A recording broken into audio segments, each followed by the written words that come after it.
again. So, we got some new anime this season. And there's 3 episodes out of this one. It's on Crunchyroll. And it looks like, I think they update Mondays. Anyway, it's called A Playthrough of a Certain Dude's VRMMO Life. In order to I thought this was going to be like, I was going to say, in order to describe this one, I thought it was going to be one of those, like, oh, I was reincarnated into a thing because it's fuck everywhere now. But it's not. The series is out, like I said, and I already really like it. Now, I'm going to describe it in a second. It's kind of self-explanatory, really. This guy, it's like, I think he said he's 38. We don't really get to see his face, it looks like.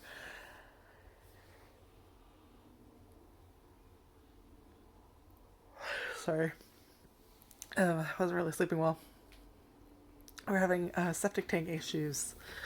So that's fun. So if you hear some weird noises in the background, it might be the plumbers. I think they left. They were out near my window.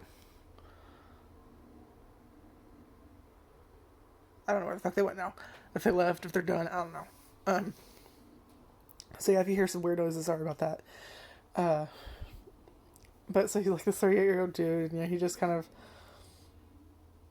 there's this new game. I can't remember the name, but the name is just, wait, I think it's like One More Free Life Online. It's like the game in this universe.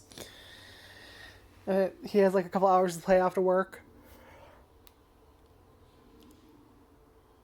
Sorry. So, that's what he does. Oh, God. You ever yawn so hard, your eyes water. Yeah. Also, don't be surprised if I look like shit. I haven't been sleeping well. I haven't really been feeling well. Nothing serious. Just, I ate something that didn't agree with me, and then, just being a girl, so I'm not feeling real good. And then we have our issue, so we can't use the water, which means no laundry, no dishes, no flushing the toilet, no shower, no nothing. So I look and feel like trash.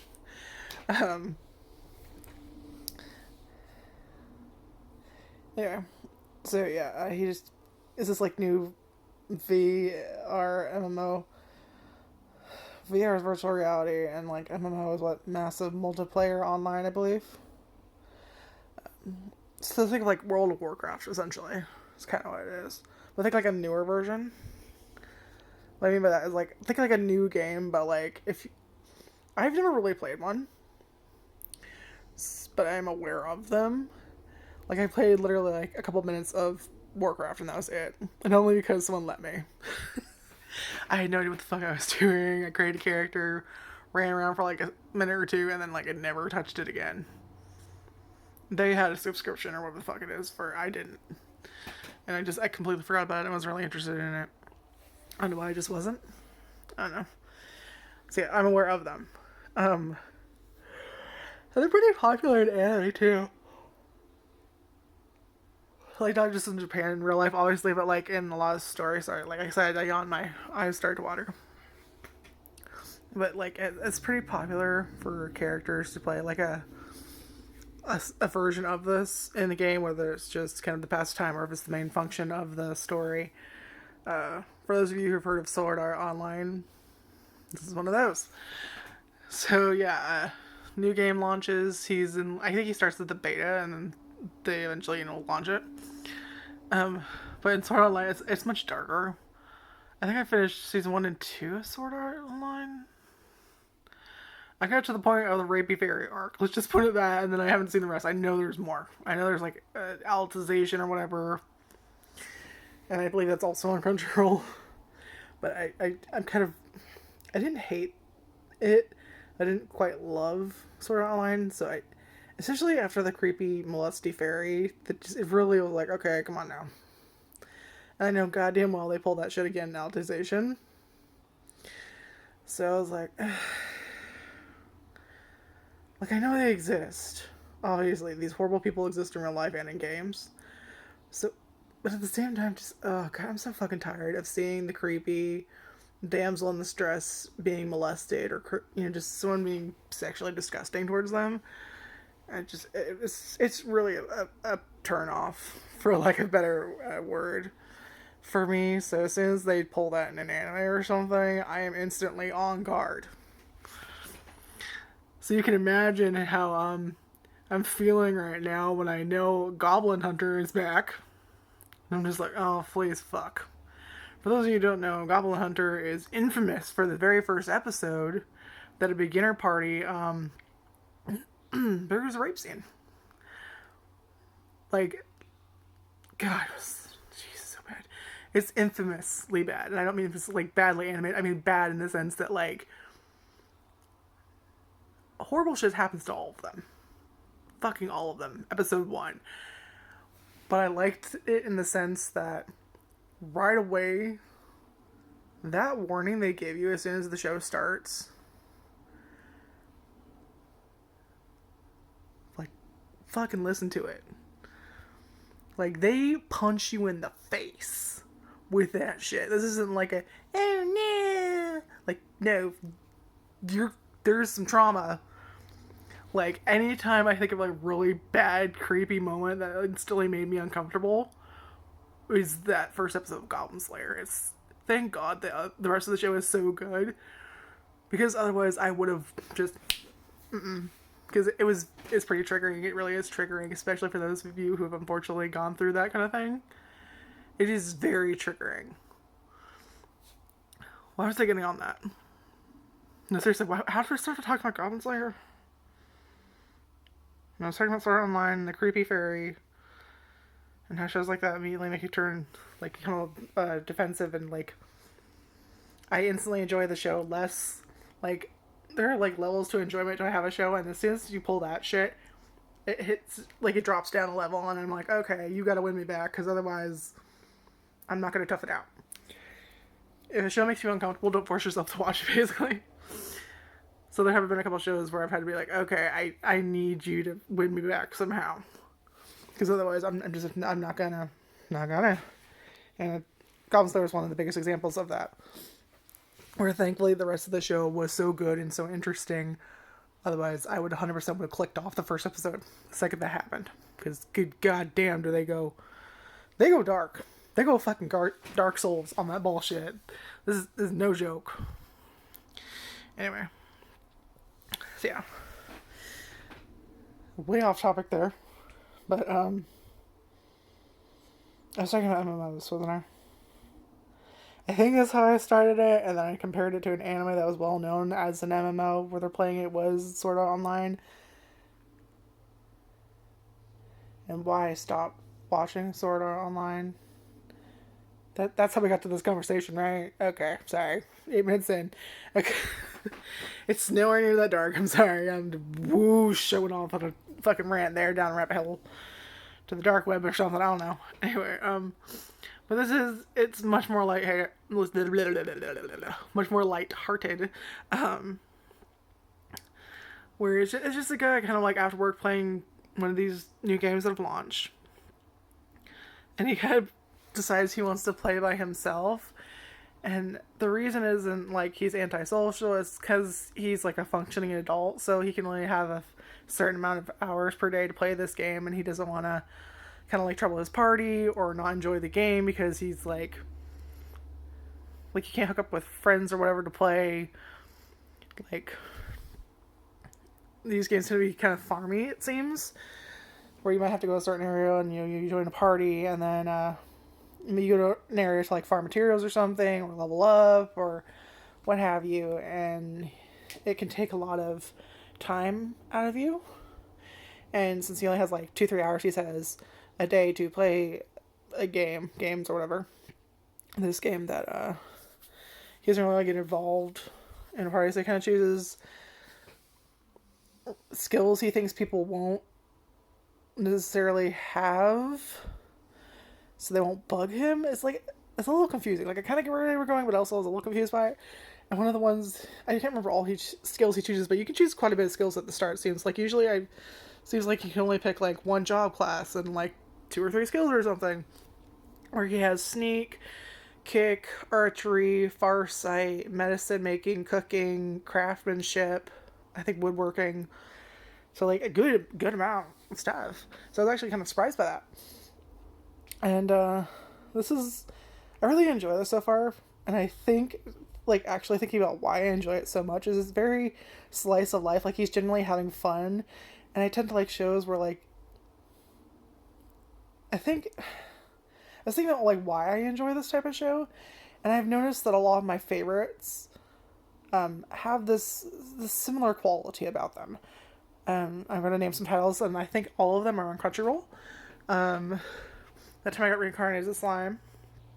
Um, there's a new one starting on where I started like I'll survive using potions. Um, Death March through the Parallel World Rhapsody. Uh, there was another one I was thinking about. My brain is gone. Just blue. Anyway, but like shows like that, I've noticed that I like them because the main character, while they do make a huge impact on the world sometimes, they're not the fucking hero. Like, they don't start off to, like, I'm gonna save the universe and be the strongest fighter and, like, some grandiose, heroic bullshit. They're just kind of doing their own thing, and then that happens to help people and make an impact.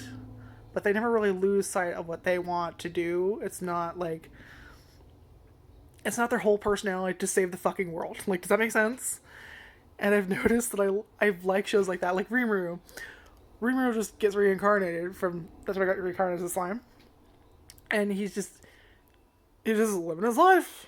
He meets people, and he kind of helps them, and he ends up shaping the world a fuck ton.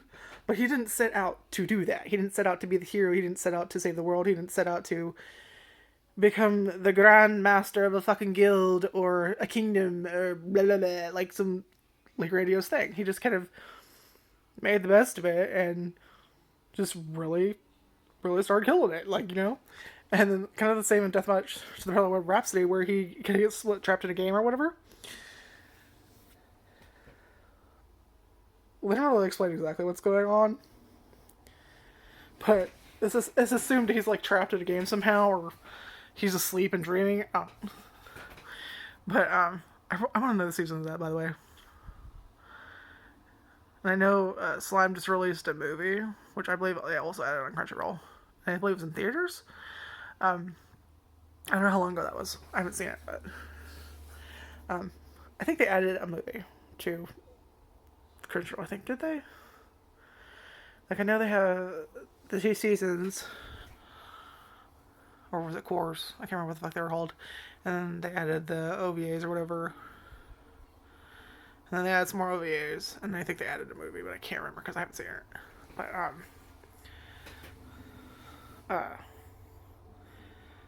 yeah, but he's like trapped in a game or whatever. And the main character of Death March to the Parallel World Rhapsody, I will never fucking remember that name. If I remember it at all, I'm surprised. I think I actually remembered it correctly this time. But where he's kind of just is like, I don't know if I'm sleeping, I don't know if I'm teleported to another world, I don't know what the fuck is going on, man, but you know what, I never get a vacation, I'm constantly working overtime at this fucking game company, so you know what, I'm gonna treat this like a goddamn vacation and enjoy myself. And that's basically the premise of the thing, is he's just fucking enjoying himself. Does he help people? Yes. Does he make an impact on people's lives? Yes. But he didn't set out to do that. He just kind of did his own thing, and it kind of fucking happened. Like, I like that rather than the, like, that definitely entertains me far more than, like, the, oh, I'm gonna save the world! I think it's because there's no expectations. Like, it's literally just kind of doing their own thing, whereas if it's one of those, like, the main story is to save the world of something, that's what you're constantly building up to. So you're always waiting for, like, the anvil to fall or whatever for... Okay, the best way I can describe this is a very stupid explanation, I'm sure, but, like, think of Harry Potter. I love the Harry Potter films. I read a little bit of the books when I was younger. I think they were read to me, but it was a very long time ago. And I think I stopped before the 4th book came out, and we got the book early because my mom had a friend who was in England or something, and they got the book and they sent it to us before it was out here in America or something. I don't know. but it was the Goblet of Fire, I think. Anyway, but I like from the first movie to I think the Goblet of Fire or the fifth movie, and then I haven't really seen the others, and I'm not really interested in seeing the others because what I enjoy most about the what I enjoy most about the Harry Potter universe was the him going to school, him having fun, him learning about these different creatures and stuff. And yet there was dark things happening, but there was still enjoyment to be found. Whereas in the later movies, the anvil drops essentially, and it's a lot of preparing to battle Voldemort, right? So then it's a lot more darkness. We're not seeing as much fun times. We're seeing more brutal, gruesome, depressing things rather than all this fun stuff where yes, horrible things happen to him in school, but like they're also like all the funny moments, all the fun things that, you know, him going to classes, him, you know, learning about Quidditch and flying and, you know, all that, like the fun stuff. Like if you want to play an open world game, the fun things is just doing whatever the fuck you want to do, right? Like, if all you can do is just grind monster parts all fucking day, you're not gonna have fun. But if you can go fishing, or cooking, or selling things, or crafting things, or going on adventures and fighting monsters, if you have a fuck ton of other things you can do, there's more longevity to it. There's more fun to it because you can go and do other things. Does that make sense? So that's kind of what this is. He's kind of like playing a game, and he's kind of just enjoying the game. And yes, he is kind of having an effect around things, but he's not trying to. He's just having fun, and that hits a fun little thing for me, and I love that in shows, and I seem to have just noticed that the correlation between that and other shows I already liked and that are on Crunchyroll. So yeah, so far the 3 episodes out, I've seen all 3 and I really like them. I literally just finished watching the 3rd episode and I would try it. Anyway, yes, it's on Crunchyroll. I believe new episodes will come out on Mondays because that's when it looks. Like I said, I look for like new episodes and shit. I go to the just updated thing section of the webpage, or in my case the app on my phone, and fuck, it feels like there's a goddamn eyelash in my eye or something, and just kind of look to see what has been updated. And sometimes I feel like they troll me where I'm like here's a good example. I was like, I saw that they updated Slime and I was like, oh my god, we get to see this, blah, blah, blah. Like it's one of my favorites. I'm like losing my fucking mind, and I go there and like nothing new was added, and then it dawns on me, oh, maybe they just added other stuff in a different language or something. So technically they did update it, but not update it. Does that make sense? So that's how they troll me. And just all the fucking time. I'm like, oh, it's a fucking thing, isn't it? You know, they just added a fucking dub or something. Like, it's awesome for those people that wanted that dub. But at the same time, I'm like, god damn it. Fucking trolled me. I thought we had a new episode or season or something started. God damn it. You know. Like, it does make me mad, but it's just like, oh. Like, you know. Whatever that emotion is. Anyway, yeah, so try this one out if you like those other shows, and that's kind of what you like. If you like the same thing I like, there's a lot of likes. Yeah, you know what I mean? What do you call that? I don't know. Like, I think I like the slice of life fantasy genre. Like, what I like most about open world games is literally you can go pretty much do anything in that open world. I think that's like the most fun of an open world game. Like, if all you can do is have this giant ass world and do nothing but like one thing, you're gonna get pretty bored of it no matter how fucking big the world is, because you're just doing repetitive bullshit, right? I think I've said everything I can think of at the moment. Like, I'm scratching my videos. Then bye, and check this one out, and yeah, bye.